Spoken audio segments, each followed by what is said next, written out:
नमस्कार, बहुत स्वागत है आपका। आपके साथ मैं हूं आकांक्षा राजपूत। मध्य प्रदेश में होने वाले उपचुनाव के लिए कांग्रेस का प्रचार अभियान आज से शुरू होने जा रहा है। पार्टी के प्रदेश अध्यक्ष कमलनाथ आज खंडवा में कांग्रेस के चुनाव प्रचार अभियान की शुरुआत करेंगे। खंडवा लोकसभा उपचुनाव के लिए कांग्रेस ने राजनारायण सिंह को प्रत्याशी बनाया है।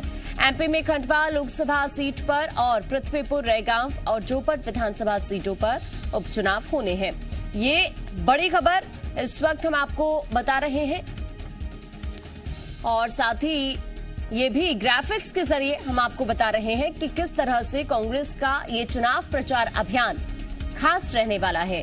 खंडवा लोकसभा उपचुनाव में राजनारायण कांग्रेस प्रत्याशी हैं और आज से खंडवा में चुनाव प्रचार की शुरुआत कमलनाथ करने वाले हैं। आज से उपचुनाव के लिए कांग्रेस का प्रचार अभियान मध्य प्रदेश के अंदर शुरू हो जाएगा और खंडवा में चुनाव प्रचार की शुरुआत कमलनाथ करेंगे। बुरहानपुर में एक सभा के दौरान बीजेपी प्रदेश अध्यक्ष वीडी शर्मा ने कमलनाथ पर जमकर निशाना साधा। उन्होंने कहा, सुना है कमलनाथ जी आने वाले हैं या फिर दर्शन देने वाले। ये वो नेता है जिन्होंने 15 महीने में कभी बुरहानपुर की सुध नहीं ली, बस वल्लभ भवन में बैठे रहते थे। कमलनाथ जी बुरहानपुर आए तो उनसे पूछना, 15 महीने की सरकार थी तब कहां थे? बुरहानपुर की जनता की सुध क्यों नहीं ली?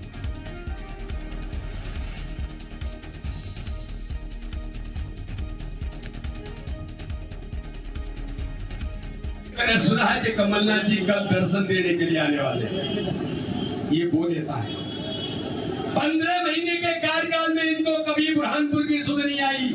मेरी बहन सुमित्रा जानती है, वो जब वल्लभ भवन जाती थी तो सारे कांग्रेस के नेता, मेरे तुलसी भाई श्रावण यहाँ बैठे हैं, वो कहते थे, कमलनाथ जी कहते थे, चलो चलो हटो, समय नहीं है। उद्योगपतियों से अलावा कोई काम ही नहीं था, दलालों का अड्डा बन गया था। तो मैं तो मित्रों कहना चाहता हूँ, मेरे मीडिया के मित्रों से भी कहना चाहता हूँ, खंडवा लोकसभा उपचुनाव के लिए आज वीडी शर्मा प्रचार करने वाले हैं। नेपानगर में बीजेपी प्रदेश अध्यक्ष वीडी शर्मा प्रचार करेंगे। जैनाबाद में कन्या पूजन और जनसंपर्क करेंगे वीडी शर्मा। थुकईथड़ में आम सभा और नावरा में लोगों से संवाद होगा। शाम 4 बजे नेपानगर में युवा सम्मेलन में शिरकत करेंगे। खंडवा लोकसभा चुनाव के लिए बीजेपी ने ज्ञानेश्वर पाटिल को प्रत्याशी बनाया है। तो ये बड़ी खबर इस वक्त हम आपको बता रहे हैं। नेपानगर में वीडी शर्मा प्रचार करेंगे आज, ये इस वक्त की बड़ी खबर है।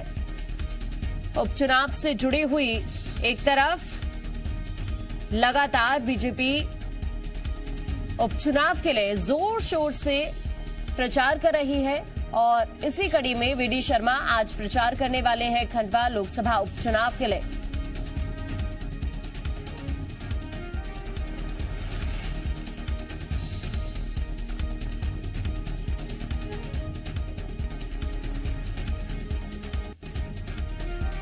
तो ये बड़ी खबर इस वक्त हम आपको बता रहे हैं और ज्यादा जानकारी के लिए हमारे साथ हमारे संवाददाता इस वक्त भोपाल से जुड़ेंगे। उनका सीधा हम रुख करते हैं और सबसे बड़ी बात यह है कि जिस तरह से कांग्रेस की तरफ से लगातार प्रचार प्रसार की शुरुआत इस वक्त की जा रही है, ऐसे में हम आपको बता रहे हैं, हमारे संवाददाता इस वक्त हमारे साथ जुड़ गए हैं भोपाल से। सीधा वासु का रुख करेंगे। चूंकि वासु, अभी की हम बात करें तो लगातार बीजेपी की तरफ से चुनाव प्रचार अभियान की शुरुआत अलग अलग जगहों पर की जा रही है उपचुनाव को देखते हुए, और अब खंडवा की अगर बात करें तो वीडी शर्मा आज से चुनाव प्रचार की शुरुआत वहां से करने वाले हैं। अभी क्या अपडेट है वासु वहां से? बिल्कुल, देखिए 4 सीटों पर मध्य प्रदेश में उपचुनाव हो रहे हैं। करीब 20 दिन बाद वोटिंग होनी है और कमलनाथ आज से कांग्रेस पार्टी के लिए चुनाव प्रचार अभियान की शुरुआत करने वाले हैं। करीब 10:30 बजे वो खंडवा पहुंचेंगे, जहां पे सबसे पहले दादा धुनीवाले, जो कि एक बहुत प्रसिद्ध, बहुत सिद्ध जो मंदिर है, पूरे मध्य प्रदेश में ही नहीं पूरे देश में जाना जाता है, दादा धुनीवाले के दर्शन करके आशीर्वाद लेके कमलनाथ फिर जो है चुनाव प्रचार अभियान की शुरुआत करेंगे। खंडवा लोकसभा सीट जिसे काफी महत्वपूर्ण माना जा रहा है, कांग्रेस ने राजनारायण सिंह को यहाँ से उम्मीदवार बनाए हैं। वहीं बीजेपी के उम्मीदवार ज्ञानेश्वर पाटिल है। कमलनाथ का अगर आज का दौरा कार्यक्रम देखें तो इसके बाद वो आम सभा को संबोधित कर सकते हैं, कांग्रेस कार्यकर्ताओं से मुलाकात करेंगे। इसके अलावा जो अलग समाज के अलग अलग वर्गों के जो प्रबुद्ध जन हैं, जो अलग अलग तबकों से लोग आते हैं, उनसे बातचीत करेंगे और उनको कांग्रेस की रीति नीति कहीं ना कहीं बताने की, समझाने की कोशिश करेंगे। वहीं दूसरी तरफ आज बीजेपी के जो प्रदेश के मुखिया हैं वीडी शर्मा, वो भी खंडवा लोकसभा के दौरे पर हैं। उनके दौरे का दूसरा दिन है। कल वो बुरहानपुर में थे, आज नीपा नगर में पार्टी कार्यकर्ताओं को वो संबोधित करेंगे।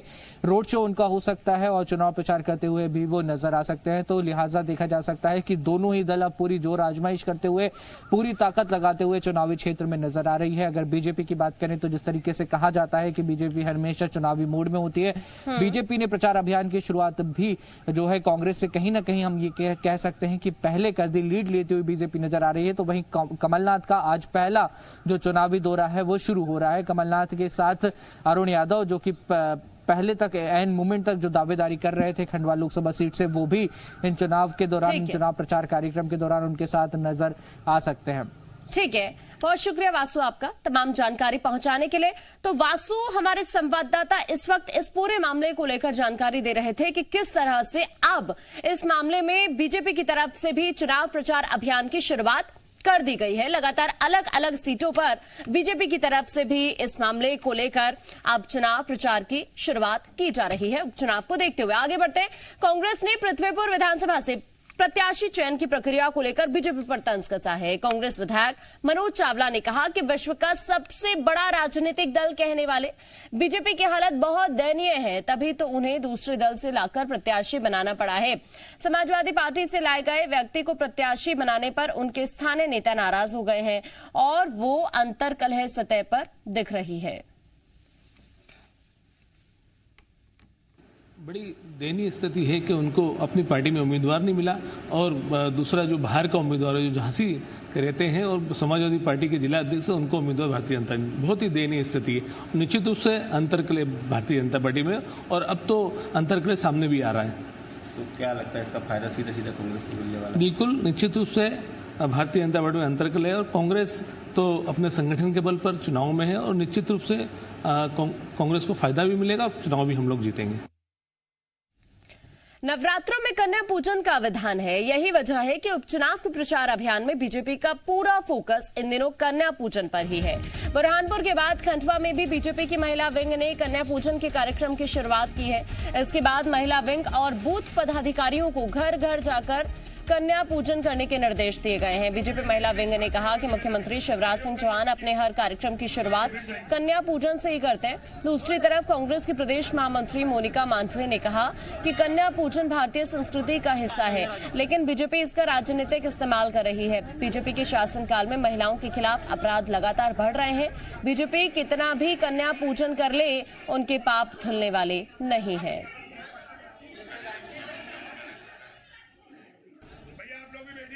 और हर समय कन्या पूजन होता आया है और अब तो नौ दुर्गा है ही, इसीलिए ये कार्यक्रम होना ही चाहिए कन्याओं का। इस विषय में हमने योगदान है और कन्याओं का पूजन किया है। रक्षा भी करेंगे, पूजा कर रहे हैं तो रक्षा भी करेंगे ना। रक्षा हो ही रही है, कौन कहता है कि रक्षा नहीं हो रही? ऐसा कुछ नहीं भाई साहब, पहले से भी कुछ गलतियां होती रहती है लोगों की और कुछ कारण होते हैं, ऐसा कुछ नहीं है। अभी शिवराज सिंह के राज में सब अच्छा काम हो रहा है और महिलाओं की सुरक्षा हो रही है।